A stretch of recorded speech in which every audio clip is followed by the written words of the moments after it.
오늘 성경 본문 말씀은 사도행전 7장 53절부터 8장 3절까지 말씀입니다.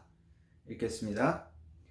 그들이 이 말을 듣고 마음에 찔려 그를 향하여 이를 갈거늘 스데반이 성령 충만하여 하늘을 우러러 주목하여 하나님의 영광과 및 예수께서 하나님 우편에 서신 것을 보고 말하되 보라 하늘이 열리고 인자가 하나님 우편에 서신 것을 보노라 한데 그들이 큰 소리를 지르며 귀를 막고 일제히 그에게 달려들어 성 밖으로 내치고 돌로 칠세 증인들이 옷을 벗어 사울이라 하는 청년의 발 앞에 두니라.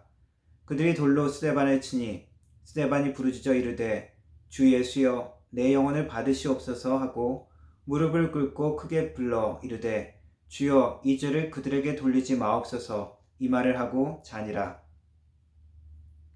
사울은 그가 죽임당함을 마땅히 여기더라. 그날에 예루살렘에 있는 교회에 큰 핍박이 있어 사도 외에는 다 유대와 사마리아 모든 땅으로 흩어지니라. 경건한 사람들이 스데반을 장사하고 위하여 크게 울더라. 사울이 교회를 잠멸할세 각 집에 들어가 남녀를 끌어다가 옥에 넘기니라. 아멘. 영어로 읽겠습니다. When the members of Sanhedrin heard this, they were furious and gnashing their teeth at him.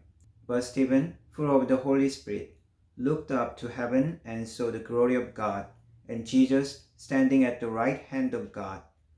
Look, he said, I see heaven opened, and the Son of a Man standing at the right hand of God. At this, they covered their ears and yelled at the top of their voices. They all rushed at him, dragged him out of the city, and began to stone him.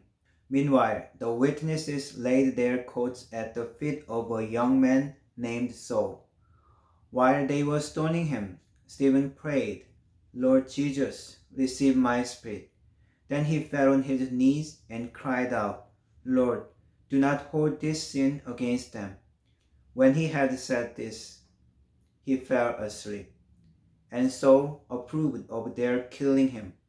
On that day, a great persecution broke out against the church in Jerusalem, and all except the apostles were scattered throughout Judea and Samaria. Godly men buried Stephen and mourned deeply for him.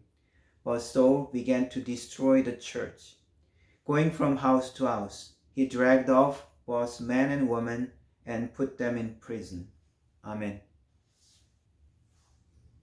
오늘 말씀은 교회의 첫 순교자인 스데반의 순교에 관한 말씀입니다. 교회에 성령이 임하고 교회에는 많은 사람들이 참여하기 시작했습니다. 사도들을 통해서 성령의 능력과 기적들이 나타나고 치유가 나타나고 그리고 가난한 사람들에게는 또 물품을 나누어주는 아름다운 일들이 일어났습니다. 교회가 가난한 사람을 돕고 구제사역을 하면서 또한 갈등과 또한 어려움도 있었습니다. 헬라파 과부들이 불평을 했던 것이죠. 그러나 교회는 성령과 지혜가 충만하고 칭찬받는 사람 7명을 임명해서 이 구제사역을 감당하게 합니다. 그 중에 한 명이 스데반이었습니다. 스데반은 성령도 충만했고 말씀을 전하는 데도 능했습니다. 그를 통해서 이적과 기사가 나타나기도 했습니다. 이 스데반과 교회 세력에 대해서 유대 지도자들 그리고 사내들인 공의는 스데반에 대적합니다. 그 앞에 스데반은 두려워하지 않고 담대하게 하나님의 말씀을 전하고 예수께서 메시아로 우리에게 오셨다는 것을 이야기하고 그들의 죄악을 지적합니다. 베드로가 설교했을 때 마음에 찔림을 받은 군중들은 회개하고 나와서 예수님을 영접했지만 그러나 스데반의 설교를 들은 이 사람들은 동일하게 마음에 찔림을 받았다는 표현이 있지만 그들은 오히려 귀를 막고 소리를 지르면서 스데반에게 달려들어 돌로 스데반을 쳐 죽입니다. 이 장면은 스데반이 억울하게 폭도들에게 살해당하는 장면이지만 그러나 스데반의 기도와 스데반의 마지막 모습을 보면 억울함이나 분노나 원망이 아니라 오히려 하나님께 영광을 돌리는 영광스러운 죽음을 맞이하는 것을 우리는 볼 수 있습니다. 스데반이 성령 충만하여 하늘을 우러러볼 때 예수 그리스도께서 하나님 우편에 서 계신 모습을 보게 됩니다. 성경의 다른 부분에서는 예수 그리스도께서 하나님 우편에 앉아 계시는 모습들이 많이 나오지만 이 장면에서는 예수 그리스도께서 하나님 우편에서 서서 스데반의 죽음을 보고 계시는 장면이 나옵니다. 많은 사람들은 이 부분을 예수님께서 그냥 여유롭게 앉아서 그 장면을 보시는 것이 아니라 일어서서 스데반의 그 마지막 그 순교의 장면을 한편으로는 안타까운 마음으로 한편으로는 사랑하고 환영하는 마음으로 그의 마지막 순간에 함께 하시는 그러한 모습으로 해석을 합니다. 스데반은 분노와 원망과 고통 가운데 그 마지막을 맞이한 것이 아니라 예수 그리스도의 영광스러운 모습을 보면서 영광스럽게 그 마지막 순간을 맞이하는 것을 가르쳐주고 있습니다. 그의 마지막 기도, 주님 내 영혼을 받으시옵소서, 그리고 저들의 죄를 저들에게 돌리지 마옵소서 하는 이 기도는 십자가에서 기도하신 예수님의 기도를 생각나게 합니다. 군중들은 악한 모습으로 모함에서 스데반을 죽이고 있는 이 장면에서 오히려 스데반은 그 악한 말로 대적하는 것이 아니라 하나님의 선한 말로 그 기도로 그 마지막을 맞이합니다. 스데반을 죽인 사람은 하나님을 전혀 모르는 이방인들이 아니었습니다. 초기 교회의 핍박자는 이방인들이 아니라 유대인들, 유대 지도자들, 사내들인 공회였습니다. 어떻게 보면 하나님의 뜻을 가장 잘 알고 하나님의 뜻에 가장 순종하고 예수 그리스도 메시아를 알아보아야 할 그들이 오히려 예수 그리스도의 원수로서 행동하고 교회를 핍박하는 모습을 우리는 봅니다. 그러나 우리가 말씀을 살펴보면 여전히 교회는 하나님의 계획 안에 있고 하나님의 약속의 성취 가운데 지금 있다는 것을 우리는 알 수 있습니다. 여전히 세상과 사탄은 방해하고 공격하고 멸시하고 조롱하고 핍박하지만 그들은 그들의 악을 채우고 심판을 쌓아가는 것입니다. 그러나 하나님의 교회는 여전히 하나님의 계획과 하나님의 시간표 안에 움직이고 있다는 것을 우리는 깨달아야 합니다. 예수 그리스도께서 그 땅에 오신 것, 그리고 교회가 탄생하는 것, 이 모든 것은 말씀에 이미 예언되었던 것이 실현되는 것입니다.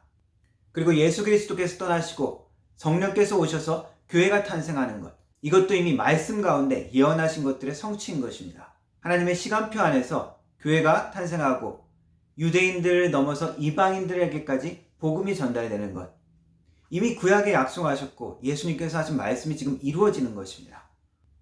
하나님의 구원의 계획이 이루어지고 있지만 여전히 교회에 대해서 대적하고 하나님의 복음을 반대하는 세력이 있습니다. 오늘 읽은 말씀에는 사내들인 공회와 함께 사울이라는 청년의 모습이 보입니다. 한편으로 오늘 말씀을 보면 사울은 이 스데반의 죽음에 그렇게 적극적이지 않은 것처럼 보일 수도 있습니다. 그의 죽음을 마땅히 여기고 사람들이 돌로 칠 때 그 사람들의 옷을 맡아놓는 것, 그런 정도로만 보이지만 한편으로 이것은 사울이 스데반의 죽음에 대해서 그것을 지시하고 적극적으로 그것을 주도한 것 같은 그러한 모습으로도 볼 수 있습니다. 스데반이 유대인들과 논쟁할 때 그 논쟁에 사울이 참여했었을 수도 있습니다. 8장으로 넘어가면서 이 교회를 핍박하는 사울의 모습은 더욱더 적극적으로 본격적인 악당의 모습으로 등장합니다. 이 본문에는 사울이 교회를 진멸했다라고 표현합니다. 여기저기를 수색하면서 예수의 추종자들을 체포하죠. 남녀를 끌어다 옥에 잡아놓았다고 표현하고 있습니다. 9장 1, 2절에는 사울이 지후의 제자들에게 대하여 여전히 위협과 살기가 등등하여 대제사장에게 가서 다메섹 여러 회당에 가져가 공문을 청하니 이는 만일 그도를 따르는 사람을 만나면 남녀를 막론하고 결박하여 예루살렘으로 잡아오려 함이라 라고 했습니다. 남녀를 가리지 않았다는 것은 사울이 조그만 동정심도 보이지 않고 잔혹하게 행동했다는 것입니다. 위협과 살기가 등등했다라고 표현하고 있습니다. 예수의 추종자들에게 이 사울은 아주 두려운 존재, 그리고 교회의 원수였습니다. 교회는 이 사울의 모습을 보고 한탄했을지도 모릅니다. 어떻게 저렇게 악한 사람이 있을 수 있는가? 같은 우리 유대 동족인데 왜 우리를 이렇게 핍박하고 잔인하게 행하는가? 한숨을 쉬었을지 모르겠습니다. 교회를 없애고 예수 믿는 사람을 죽이려고 하는 것이 그것의 목적인 참으로 악한 사람, 사탄 같은 존재였을 것입니다. 누구는 이렇게 기도했을지도 모릅니다. 하나님, 왜 저 사울 같은 사람을 두셨습니까? 왜 저렇게 놔두십니까? 누구처럼 하나님 심판을 하셔서 예수 그리스도가 주인이시고 살아계신다는 것을 좀 보여주십시오. 이러한 기도와 마음도 들었을 것 같습니다. 그런데 놀라운 것은 이러한 사울에게 우리 주님께서 찾아가셨다는 것입니다. 우리는 그 사울이 다메섹으로 가는 도중에 회심했다라고 표현합니다. 그러나 정확히 표현하면 그가 마음을 고쳐먹고 하나님께 회심한 것이 아니라 하나님께서, 주님께서 일방적으로 그에게 나타나셔서 그를 거꾸로뜨리고 그를 복종시킨 사건이죠. 예수 그리스도의 음성을 들은 사울은 그 현장에서 진짜 아무 말도 하지 못했을 것입니다.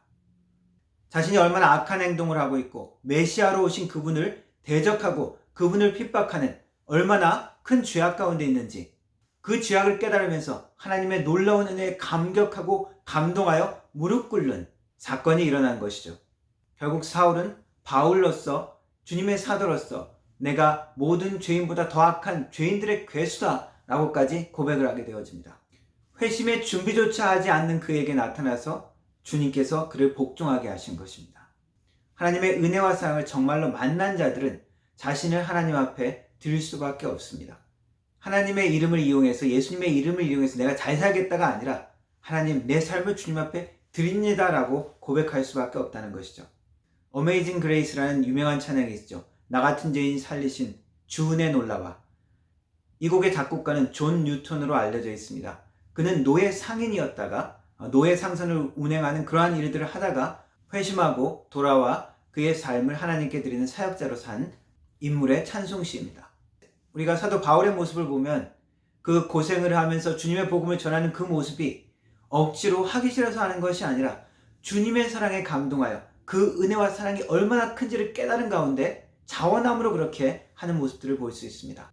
많은 사람이 회심하고 주님 앞에 돌아오기도 했지만 교회에는 여전히 핍박과 어려움이 있었습니다. 성령의 능력과 기적도 나타났지만 스데반의 죽음을 계기로 예루살렘 교회는 심각한 핍박에 직면했습니다. 예루살렘 교회가 본격적인 위협과 그 핍박을 받게 되자 사도들 이외에 대부분의 사람들은 유대와 사마리아 각지로 흩어지게 되어집니다. 이러한 모습을 보면 순간 사탄이 승리하는 것 같습니다. 교회는 무너지는 것 같습니다. 그러나 말씀을 보면 그렇지 않습니다. 흩어진 그들이 복음의 영향력을 그곳에서 또 나타냅니다. 교회의 지도자들이 우리 이렇게 가서 복음을 전도하자, 전하자, 그렇게 해서 그 일들이 이루어지는 것이 아니라 핍박을 통해서 흩어진 성도 각 사람들을 통해서 하나님의 복음이, 예수 그리스도의 능력이 나타나기 시작하는 것입니다. 예수님께서 하신 말씀의 성취이기도 합니다. 이 핍박을 시작으로 성도들은 온 유대와 사마리아로 퍼졌다고 기록하고 있습니다. 정확히 주님께서 말씀하신 대로 지금 진행되고 있는 것입니다. 한편으로 누군가는 이렇게 기도했을 수도 있습니다. 하나님, 왜 우리를 이런 상황에 두십니까? 하나님, 내가 왜 쫓겨나서 이곳에 와서 지내야 됩니까? 하나님, 왜 우리가 저 악한 사람, 저 원수 같은 사람과 같이 있어야 됩니까? 이렇게 부르짖을 수 있습니다. 그러나 우리가 말씀을 살펴보면 이것이 하나님께서 하나님의 백성을 이루는 과정인 것을 알 수 있습니다. 이집트 땅에 살았던 히브리인들은 이집트 사람들의 핍박으로 그 남자아이를 다 죽여야 했습니다. 이집트인들은 이 히브리인들의 세력을 꺾으려고 그들을 계속 압제했죠. 눈물과 고통과 억울함 가운데 있었을 것입니다. 희망과 소망인 남자아이를 다 죽게 만드는, 희망과 소망이 사라지는 망한 것 같은 그러한 상황이라고 생각할 수도 있습니다. 그러나 히브리인들은 여전히 번성했고 하나님은 모세를 준비시켰습니다. 바로가 왕이요 통치자요 모든 것을 지배하는 자 같았지만 사실 이집트인들은 히브리인들을 두려워하고 있었죠. 그들의 생각대로 되는 것 같지만 히브리인들의 번성을 막을 수 없었습니다. 이것이 세상 나라와 하나님의 나라의 모습이기도 합니다. 때로는 세상 나라가 하나님의 나라를 이기는 것 같은 그러한 모습을 볼 수 있지만, 그러나 하나님은 하나님의 백성을 그대로 놓아주시지 않습니다. 그러나 하나님의 나라, 하나님의 백성은 비밀스럽게 알지 못하는 가운데 자라나고 번성하고 승리하게 되는 것이 하나님의 방법입니다. 사도행전 같은 이 말씀을 보면서 우리가 깨달아야 되는 것은 우리는 하나님의 계획과 하나님께서 만드시는 이야기 안에 있다는 것입니다. 아브라함은 자기 고향을 떠나 타지에서 나그네로 살아야 했습니다. 오랜 시간을 기도하면서 기다렸지만 그 아들을 100세 때까지 얻지 못했습니다. 그러나 우리는 이제 하나님께서 그 아브라함을 하나님의 계획 가운데 인도하셨고 그가 축복의 사람으로 살았던 것을 압니다. 가족을 떠나 자기의 생명을 위해서 도망했던 야곱의 모습은 어떻습니까? 고향과 가족을 떠나서 외삼촌 집으로 도망갔었죠. 살아서 그의 어머니를 다시 만나지 못했습니다. 외삼촌 밑에서 제대로 임금도 받지 못하고 속임을 당하면서 몇십 년을 그렇게 고생했었죠. 그리고 두려움과 초조함으로 그의 고향 땅으로 돌아오면서 그는 하나님께 기도하죠. 하나님을 만납니다. 야복강 나루터에서 하나님의 천사와 씨름합니다. 그로 인해서 그는 하나님과 겨루어 이겼다는 이름을 받습니다. 어느 누가 하나님과 겨루어 이겼다는 이름을 가질 수 있습니까? 하나님의 자녀가 되었다는 것입니다. 하나님의 말씀은 야곱이 여전히 하나님의 축복의 계획 가운데 있었다는 것입니다. 그 상황 속에 있었던 야곱은 깨닫지 못했지만 우리는 말씀을 통해서 그것을 볼 수 있습니다. 요셉은 또 어떻습니까? 형제들의 손에 팔려서 타지 이집트 땅에 갔습니다. 거기에서 또한 모함을 받아서 감옥까지 들어갑니다. 그 고통과 억울함의 순간 하나님은 어디 계셨습니까? 그 그와 함께 계셨습니다. 우리가 어떤 소설이나 영화를 보면 주인공이 파란만장한 생애를 겪습니다. 이야기의 끝을 가면 우리는 왜 주인공이 그러한 시련을 겪었는지, 왜 저 사람을 만나서 그 고생을 했는지 그것을 알게 되죠. 하나님이 우리의 인생의 이야기를 쓰고 계신다는 것을 기억해야 합니다. 우리는 하나님께서 만드시는 그 이야기 안에 있습니다. 그 섭리 가운데 있다는 것입니다. 그래서 하나님은 핍박도 사용하실 수 있고 사울처럼 악한 사람도 사용하실 수가 있습니다. 우리가 삶에서 직면하는 고통과 고난과 어려움도 사용하신다는 것입니다. 우리에게 악하게 행하는 자도 하나님이 사용하신다는 것입니다. 우리에게 갑질하는 자도 사용하십니다. 우리를 원수처럼 대하고 헐뜯고 깎아내리려는 사람들도 사용하신다는 것입니다. 복음에 반대하는 사람도 하나님이 사용하신다는 것입니다. 우리의 역할은 무엇입니까? 스데반의 기도와 같은 것입니다. 악을 악으로 갚는 것이 아니라 하나님의 이야기 속에 있는 나의 모습을 확신하면서 주님께서 행하심을 신뢰하고 믿으면서 주님의 마음으로 기도하고 주님의 마음으로 말하라는 것입니다. 주님의 마음으로 기도하고 선한 자의 모습으로 살아가는 것입니다. 영화 같은 데서 보면 악당은 어떻습니까? 비겁하게 싸우죠. 하지만 주인공은 어떻습니까? 때로는 손해를 보는 것 같으면서도 항상 선한 방법으로 정의롭게 행동하는 모습을 종종 봅니다. 하나님은 우리를 그러한 자로 부르셨습니다. 하나님의 영광스럽고 거룩한 자녀로 부르셨음을 기억해야 합니다. 예수 그리스도가 시작한 이 하나님의 교회는 여전히 핍박 가운데 있었고 스데반이 죽음을 당하기도 했습니다. 주님의 교회는 이러한 순교와 핍박의 어려움 가운데 있었습니다. 왜 성령과 지혜가 충만했던 스데반이 죽었어야만 했을까? 왜 우리가 핍박 때문에 예루살렘에 있지 못하고 뿔뿔이 흩어져야만 했을까? 그 당시에 그들은 그 모든 것들을 깨닫지 못했을지도 모릅니다. 그러나 우리는 말씀을 통해서 그들이 여전히 하나님의 계획과 하나님의 시간표 안에 있었음을 알 수 있습니다. 한편으로는 교회를 진멸하고 교회를 핍박하고 날뛰는 이 사울의 모습을 보면 한편으로 하나님께서 그냥 당장 심판하시고 죽여버렸어도 되지 않을까 하는 생각을 할 때가 있습니다. 그러나 하나님의 계획과 자비는 우리의 생각을 뛰어넘습니다. 하나님의 자비와 주권적인 은혜로 그를 사용하시기로 작정하셨기 때문입니다. 그리고 그 계획은 스데반의 기도, 하나님 저들의 죄를 저희들에게 돌리지 마옵소서, 그 기도의 응답으로도 나타납니다. 하나님은 여전히 우리의 기도와 우리의 순종함을 통하여 일하시기를 원하십니다. 그리고 여전히 우리의 증인된 삶을 통하여 복음의 원수 같은 사람도 하나님 앞에 나오기를 원하십니다. 하나님께서 만들어 가시는 하나님의 나라를 이루시는 이 이야기 가운데 우리에게 원하시는 것은 무엇입니까? 주님께서 하실 많은 놀라운 일들을 기대하면서 믿음으로 나아가는 것입니다. 믿음으로 나의 미래를 바라보고 믿음으로 우리의 주위의 사람을 바라보라는 것입니다. 악한 모습 가운데 내가 악으로 갚는 것이 아니라 여전히 선한 모습으로 하나님의 자녀로 거룩한 모습을 보이기를 원하십니다. 그리고 위대한 기도, 우리의 주님의 마음을 품은 기도를 하기를 원하십니다. 어려움과 고난 가운데서도 하나님의 일하심을 바라보고 주님의 계획을 신뢰하며 예수님의 증인으로 살아가는 은혜가 있기를 주님의 이름으로 축원합니다. 기도하겠습니다. 하나님 감사합니다. 우리를 주님의 증인으로 이 땅에 불러주셔서 감사합니다. 우리가 핍박과 어려움과 원수같이 행하는 모든 것들을 만날지라도 주님을 신뢰함으로 믿음으로 나아가게 하시고 주님의 마음을 품고 기도하게 하여 주옵소서. 주님께서 이루시는 놀라운 구원의 계획이 나의 삶을 통해서 우리의 가족 가운데, 우리의 이웃 가운데, 우리의 교회 가운데 나타나게 하여 주옵소서. 예수님의 이름으로 기도합니다. 아멘.